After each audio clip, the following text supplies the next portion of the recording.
Hello, MACC members. Welcome to MACC's brand new series, Powerful Voices, Lasting Impact for this year's Black History Month. My name is Maya Corbin, MACC's Communications Specialist, and I'll be speaking with Black professionals in our network all February. We'll discuss topics such as the importance of representation, creating space and tolerance for a more diverse workplace, and learning from our history to move towards a better future. MACC is committed to ongoing learning as we work collectively to disrupt oppressive systems and address systemic racism and the ways they impact our member organizations, our human services sector, and our communities. MACC believes that everyone has the right to well-being, and that's why it's so important that we hear from everyone in our network. Please continue to tune in to Powerful Voices, Lasting Impact for this Black History Month with more Black professionals in the Minnesota nonprofit workforce. Today, I'm joined by Maisha Giles, the Executive Director at Hamm Clinic, on the topic of learning from our history to move towards a better future. Welcome, Maisha. Thanks for being here. Yeah, thanks for having me. Of course. So briefly, could you share a little bit about your journey and your personal experience as you've moved through various roles and grown in your career as a Black professional? How has your identity shaped that journey and the ways you show up in your organization and in our nonprofit sector today?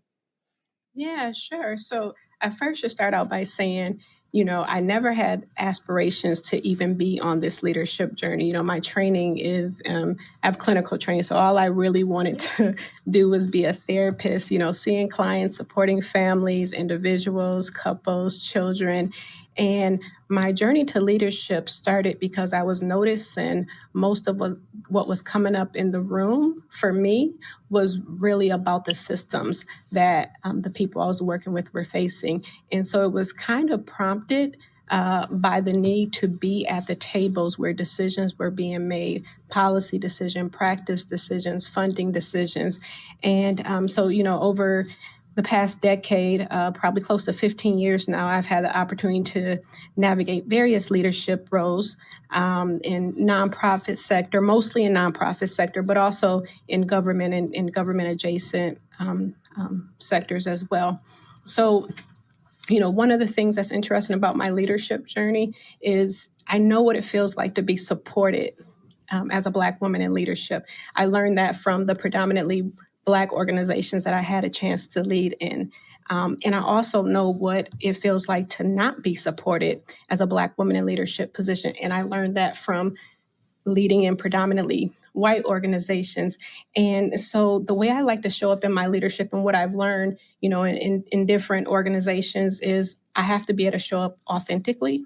I made a very conscious decision at some point in my leadership journey that if I wasn't able to be in a space and show up authentically and do the work and make the impact that I really wanted to make, then I didn't want to be there. And so I think being in spaces where that weren't inclusive of Black leaders and even more so Black women leaders has taught me that that's not up for negotiation. And so I am in a place in my leadership where I'm very confident in the skills and the attribute that myself will bring to a role, as well as some of my Black colleague peers. So, Absolutely. Yeah. That confidence is so important, especially in a position like that. Being an ED, like you need to have that sense of leadership and being able to take on that load. So that's really awesome. So how do you think our sector could do better at welcoming Black identities into leadership positions? In what ways has the sector kind of overlooked or not supported Black identities? And how could better support lead to a better future for our communities? wow, so that definitely is a loaded question, and there's a lot. I'm gonna try to do my best to be brief and sum up. So one thing I've had the opportunity to do, I had the opportunity to do my doctoral level research in Black women leadership, specifically looking at the public sector, but some of the things and some of the findings obviously cross over and apply to the nonprofit sector as well. And so what I learned from my research and what I've learned from my lived experience as a Black leader in the nonprofit sector is a lot of organizations we're jumping the gun, right? We have a nonprofit sector that is continually jumping the gun in terms of we move straight into strategy. without doing the culture shift that needs to take place. There's this saying that, culture eats strategy for lunch, and that's just what it is. And so really what we can do better at is starting before a Black woman leader walks through the door. So that's a strategy. Mm-hmm. Hiring a Black woman is a strategy. Shifting culture is something that you have to do. And so that has to be, intentional, collective work to shift the organizational culture. Otherwise, even when you have well-intended strategies to be inclusive of Black women, they fall flat on their face. And in fact, they can even be more harmful in a lot of ways if you are just simply doing check in the box or just, hiring Black leaders. Representation is important, but also really to be inclusive. Diversity means that you're bringing a Black woman in, right? And you're checking the box. Yes, we got it. But being inclusive means that you have done work on your policy and practices to make sure that Black woman is successful as a leader in that organization. And that's long tail work. That's not something that you can do overnight.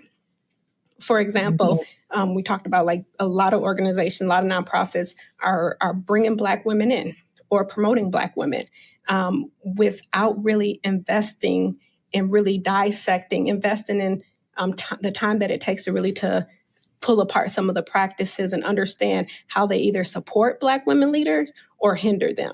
And not only just their success, professional success, but their overall well-being. Well-being is something else that organizations need to look at to make sure when a Black woman is leading an organization, she is seen, she is heard, she is respected. I think second is when you do move into the point of creating, a framework and using some strategies to make sure Black women are not only represented in, or not only, recruited, but also retained and promoted, they have to be informed by Black women. There's a lot of assumptions about what we need to be successful, and what we need to feel supported. But these are decisions that organizations are making without it being informed by Black women. We know what we need. We just have to be asked, and then someone has to listen. And so listening to the voices of Black women is extremely, extremely important. One thing that came up in my research was that a lot of times when Black women go into organizations, they don't have a built-in support system, right? And so thinking about some culturally specific mentorship that will benefit Black women as they enter into leadership positions. But it's about, how are we supporting Black women with being in those leadership roles and moving from surviving to thriving. When we have to just survive in position, it's hard for us to really see our true impact.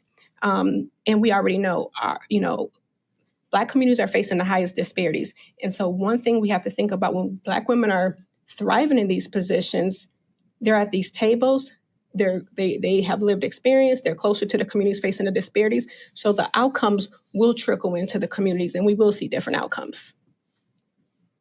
Absolutely. That is so real. Like, I really want to echo just having these policies in place before a Black professional or a Black woman leader shows up to our organization, how important that is to make sure that she really feels supported in that role. But that was excellent, super excellent, wise words. Unfortunately, that's all the time we have. Be sure to listen in on the series so you don't miss any of our insightful Black leaders and professionals in our sector. All of these short podcasts will be available on our social media, Podbean, and our website, so stay tuned. Do something that makes you feel joy today, and happy Black History Month. See you.